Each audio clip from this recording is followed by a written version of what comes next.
السلام علیکم، دس از محمد منیب اللہ۔ امید کرتا ہوں آپ تمام لوگ اپنی زندگیوں کے اندر خوش و خرم ہوں گے اور ایک بہترین زندگی گزار رہے ہوں گے۔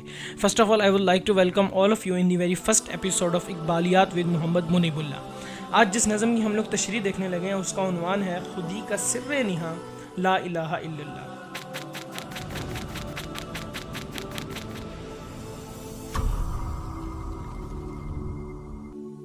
ہم لوگ بچپن سے اقبال کو سنتے ہیں اور پڑھتے بھی ہیں اور اس بات سے بخوبی واقف ہیں کہ جہاں اقبال وہاں خودی لازمی ہوتی ہے۔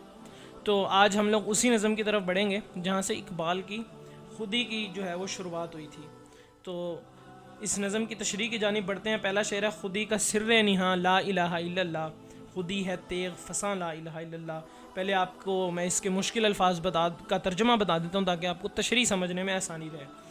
تو پہلا لفظ آتا ہے خودی۔ خودی کہتے ہیں خود شناسائی کو، اپنے آپ کو جاننے کو۔ سر نہاں چھپا ہوا، جو چیز عیاں نہ ہو۔ لا الہ الا اللہ، لا الہ الا اللہ ہے۔ خودی ہے تیغ فساں لا الہ الا اللہ۔ تیغ کہتے ہیں تلوار کو اور فساں کہتے ہیں زرہ کو، جو لوہے کا لباس ہوتا ہے جو جنگجو تلوار سے بچنے کے لیے یوز کرتا ہے۔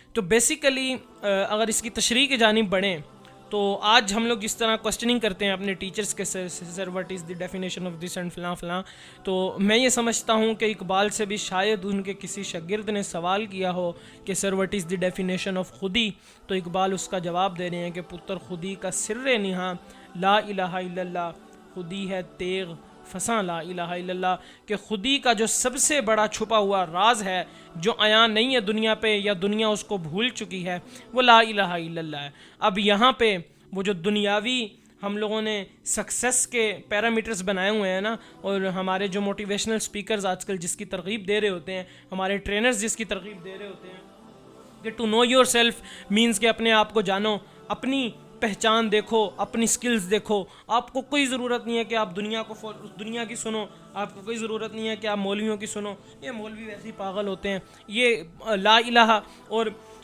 آپ کو اقبال کس چیز کی دعوت دے رہے ہیں؟ وہ کہہ رہے ہیں کہ انسان کا جو سب سے بڑا بنیادی مقصد ہے وہ لا الہ الا اللہ ہے، اور اس لا الہ الا اللہ کی اگر آپ، بلکہ اجازت آپ سے کیا لینی، چینل تو میرا ہے، تو لا الہ الا اللہ کی میں تشریح کروں تو وہ یہ ہے کہ پہلا لفظ لا الہ سب سے پہلے نفی ہے ہر چیز کی، جس کے اندر انسان نے اپنی خواہشات کی بھی نفی کر دی، اپنی نفسانی خواہشات کی بھی نفی کر دی، اپنی سکلز کی بھی نفی کر دی، ہر اس چیز کی نفی کر دی جس پہ انسان جس کو مسبب الاسباب سمجھتا ہے کہ شاید دس از دا تھنگ جو مجھے دنیا میں میری پہچان کروائے گی، یا یہ میں ہوں، مجھے اس کے بارے میں سوچنا چاہیے۔ اچھا بھی جی، لا الہ الہ، لا الہ کوئی خدا نہیں، کوئی خواہش نہیں، کوئی کیا کہتے ہیں ڈائریکشن نہیں، تو پھر کریں کیا؟ پھر ہم دنیا میں کرنے کیا آئے ہیں؟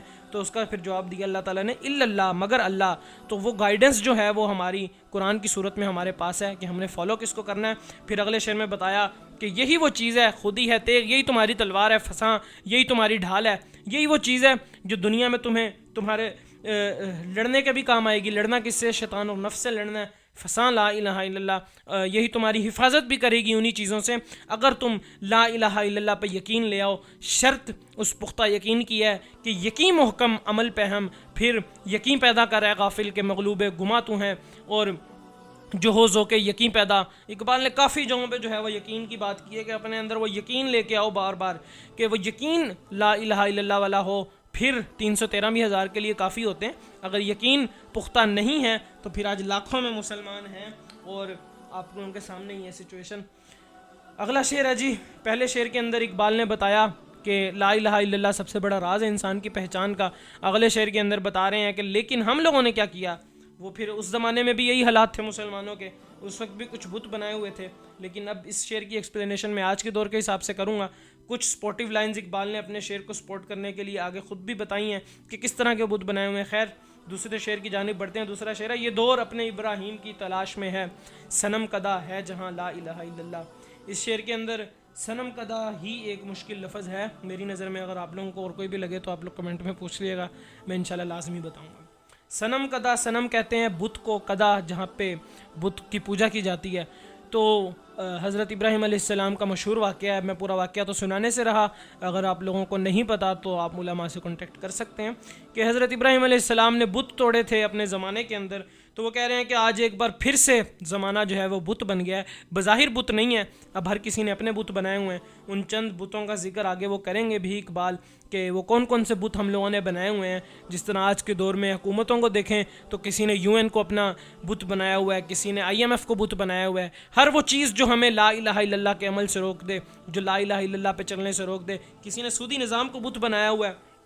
تو وہ کہہ رہے ہیں کہ اب پھر ابراہیم علیہ السلام جیسے نوجوان کی ضرورت ہے ہمیں کہ وہ ان بتوں کو توڑ دے, ان کے راز عیاں کریں, ان کے اوپر سے پردے اٹھائے اور دنیا کو لا الہ الا اللہ بتائے. اور صحیح کہہ رہے ہیں, آج ہم لوگ اپنے انفلوئنسرز کو دیکھیں, کیونکہ جب بھی کسی بھی سوسائٹی کو دیکھنا ہوتا ہے تو ہمیشہ ان کے انفلوئنسرز کو دیکھا ہوتا ہے کہ آج ہمارے انفلوئنسرز کس چیز کی ترغیب دے رہے ہیں.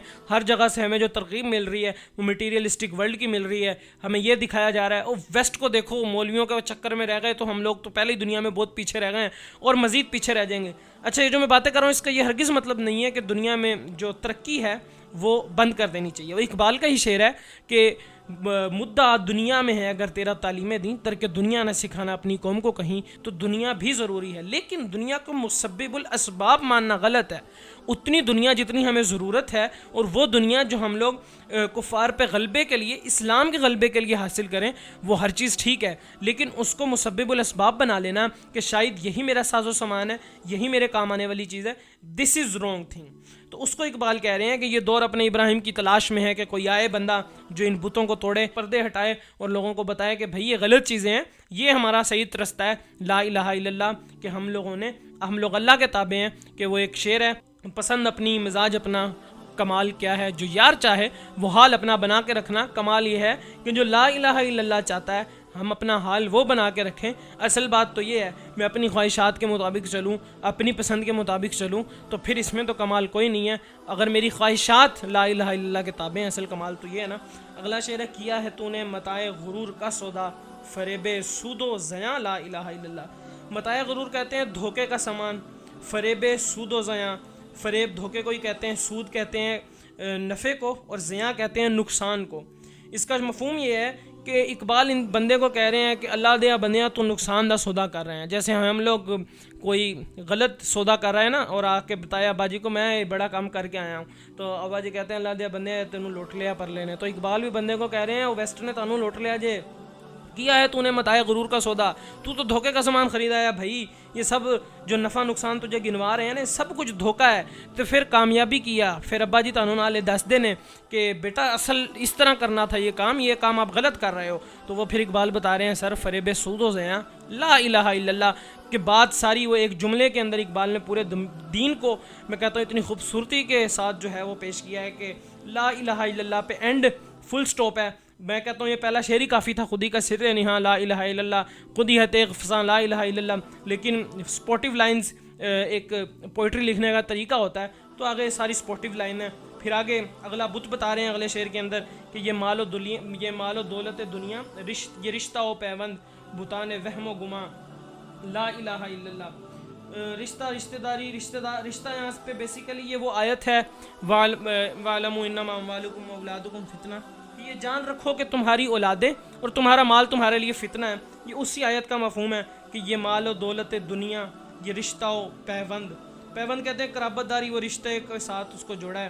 بتان وہم و گما لا الہ الا اللہ, یہ جو تمہارے دماغ کے بنائے ہوئے اپنے تخیل کیے ہوئے بت ہے نا, بت کی جمع بتان, یہ جو تمہارے اپنے تخلیق کیے ہوئے بتان وہم و گما دماغ سے ریلیٹ کیا ہے کہ جو تمہارے اپنے تخلیق کیے ہوئے بت ہے نا, یہ جو مٹیریلسٹک ورلڈ تم نے اپنے ارد گرد بنایا ہوا ہے, یہ سب یہ تو نے سودا کیا ہے اس کا. یہ مال و دولت دنیا, تو نے مال کا سودا کیا ہے, تجھے مٹیریلسٹک ورلڈ کی لالچ ہے, تجھے یہ جو شیطان کی بنائی ہوئی دنیا ہے وہ تجھے بار بار اٹریکٹ کرتی ہے. حتیٰ کہ یہ بات میں یہاں پہ لازمی شیئر کرنا چاہوں گا کہ ابھی چند دن پہلے کی بات ہے, میرے ایک جونیئر نے اسٹیٹس لگایا ہوا تھا ایلن مسک کا, وہ کوٹیشن تھی کہ اگر تمہارا جو دوست ہے وہ تم سے بزنس کی بات نہیں کر رہا, کرپٹو کرنسی کی بات نہیں کر رہا, تو you should change your circle. اس نے اوپر کوٹیشن لکھ کے اور نیچے وہ لائن لکھی ہوئی تھی چینج یور سرکل.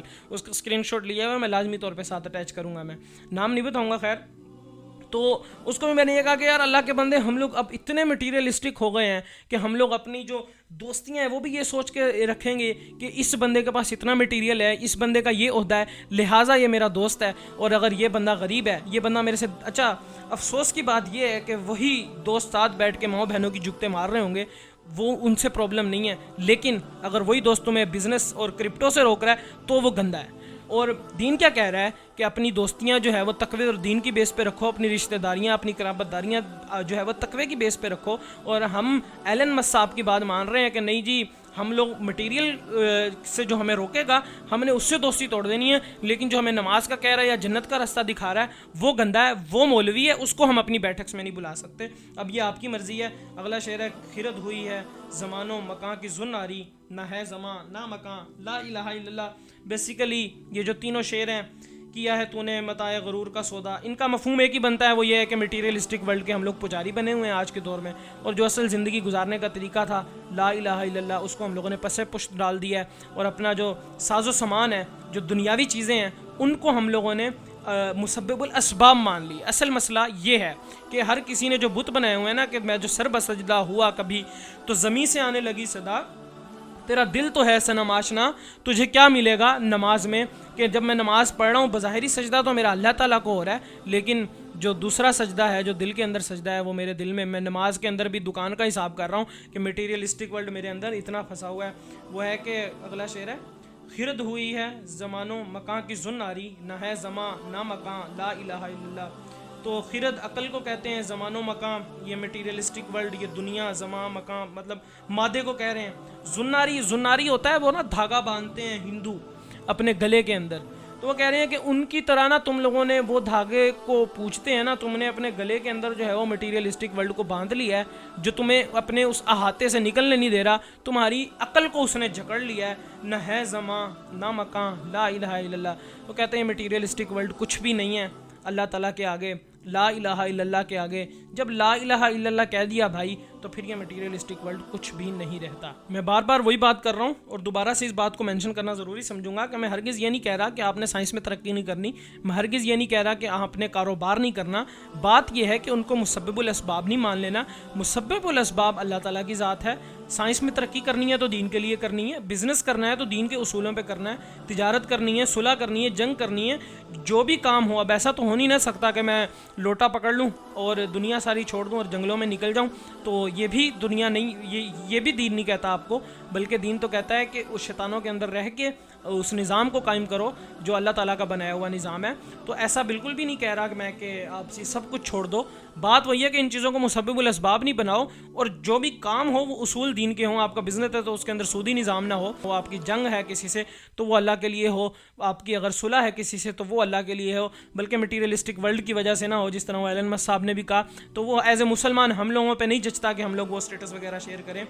پھر آگے کہہ رہے ہیں، یہ نغمہ فصل گل و لالا کا نہیں پابند، بہار ہو کے خزاں لا الہ الا اللہ۔ نغمہ یہ کلام جو میری نظم ہے، مطلب لا الہ الا اللہ جو نغمہ ہے، فصل گل و لالا یعنی جو پھولوں کے کھلنے کا موسم ہوتا ہے نا، اس کو فصل گل و لالا کہتے ہیں۔ بہار ہو کے خزاں لا الہ الا اللہ۔ اب یہاں پہ میں ان کا ایک ڈاکٹر اسرار احمد صاحب کا ایک کوڈ جو ہے وہ کوڈ کرنا چاہوں گا کہ وہ فرمایا کرتے تھے کہ ایمان یہ نہیں ہے کہ جب اسباب نظر آ رہے ہیں تب اللہ پہ ایمان ہو، ایمان یہ ہے کہ جب اسباب نظر نہیں آ رہے تب بھی اللہ پہ یقین ہو۔ انما العسر یسرا، اس کی طرف بھی یہ دھیان ہے کہ بے شک تنگی کے ساتھ آسانی بھی ہے، اور اللہ تعالیٰ کی طرف جو ہے وہ ہمارا رجوع ہو فوراً جب بھی کوئی تنگی آئے، اور ایسا نہ ہو کہ جب ہمارے اوپر صرف اچھے حالات چل رہے ہیں تب تو میں اللہ کی عبادت کروں، لیکن جب میرے پہ برے حالات آئے ہیں تب میں کہوں جی چل رہی ہے ہونا دی۔ مطلب جس طرح آج کا دور دیکھو تو آج ہم لوگ اگر غالب نہیں ہیں تو آج ہم لوگ، ہمارے لبرلز کہتے ہیں کہ جی وہ ہمیں ان کے ساتھ کمپیٹ کرنا ہے، ہمیں سیکولر ریاست بنانی ہوگی جس طرح ٹرکی نے بنا لی، جس طرح سعودیہ نے بنا لی، جس طرح فلاں ملک نے بنا لی۔ بھئی ساری دنیا جو مرضی کرتی رہے۔ وہ اگلا شعر آ گیا، اگرچہ بت ہیں جماعت کی آستینوں میں، بت وہی بت کو جماعت کی آستینوں یہ لفظی مطلب تو یہ ہے کہ آستینوں میں مجھے ہے حکم اذان لا الہ الا اللہ۔ کہہ رہے ہیں بے شک ہمارے اپنے ہی کئی جو ہیں وہ اپنے اندر بت چھپا کے بیٹھے ہوئے ہیں، یہاں پہ بت چھپا کے آئے ہوئے ہیں، جس طرح سعودیہ لے لو، اگر ترکی لے لو جو آج سیکولر ہو چکے ہیں۔ آج ابھی تازہ آپ کے سامنے وہ اسرائیل والا واقعہ ہوا، وہ ٹرکی جو ہے ان سے ٹریڈ کر رہا ہے، سعودیہ کچھ نہیں کر سک رہا۔ الحمدللہ پاکستان سے ہمارے وزیر اعظم سے بھی آواز گئی ہے۔ جتنا ہم لوگ کر سک رہے ہیں مزید کرنا چاہیے ہم لوگوں کو، اور زیادہ کرنا چاہیے، لیکن پھر بھی وہ یہی کہہ رہے ہیں کہ جو مرضی ہو جائے بے شک تم 313 ہو پرلے ہزار ہے، اگرچہ بت ہیں جماعت کی آستینوں میں، مجھے ہے حکم اذان لا الہ الا اللہ۔ کہ پائن جو مرضی ہو جائے، ਭਾਵੇਂ ਇੱਥੇ ਸਲਾਬ ਆ ਜਾਵੇ, ਭਾਵੇਂ ਮੇਰਾ ਘਰ ਰੁੜ ਜਾਵੇ, ਭਾਵੇਂ ਇੱਥੇ ਮੇਰੇ ਉੱਤੇ ਤਲਵਾਰ ਲੈ ਕੇ ਖੜੇ ਹੋ ਜਾਣ, ਭਾਵੇਂ ਮੇਰੇ ਇੱਥੇ گن پوائنٹ گن لے کے کھڑے ہو جائیں، میرا کلمہ حق کا ہوگا اور وہ لا الہ الا اللہ کا ہونا چاہیے۔ اب اس نظم کے بعد صرف تشریح نہیں پڑھنی، میں نے بھی اپنا تزکیہ کرنا ہے، آپ نے بھی اپنا تزکیہ کرنا ہے کہ ہم لوگوں نے اپنے جو بت بنائے ہوئے ہیں کم از کم روز کا ایک بت تو توڑنے کی کوشش کریں۔ میں بھی کوشش کروں گا کہ اللہ تعالیٰ مجھے روز بروز جو ہے وہ اپنے آپ کو جاننے میں، اپنے آپ کی پہچان کے قریب کرے، اپنی ذات کے قریب کرے۔ وآخر دعوانا ان الحمد للہ رب العالمین، والسلام علیکم ورحمۃ اللہ۔ اگر کوئی سوال ہو آپ کا تو آپ کمنٹ سیکشن میں پوچھ سکتے ہیں، مزید مجھے ان باکس بھی کر سکتے ہیں، انسٹاگرام پہ بھی کوئی بھی کوسچن ہو یا آپ سمجھتے ہوں کہ آپ کے پاس میرے سے اچھا پوائنٹ ہے کوئی تو بھی آپ میرے سے شیئر کر سکتے ہیں، انشاءاللہ میں لازمی طور پہ وہ بھی شیئر کروں گا۔ ایک بار پھر سے والسلام علیکم ورحمۃ اللہ۔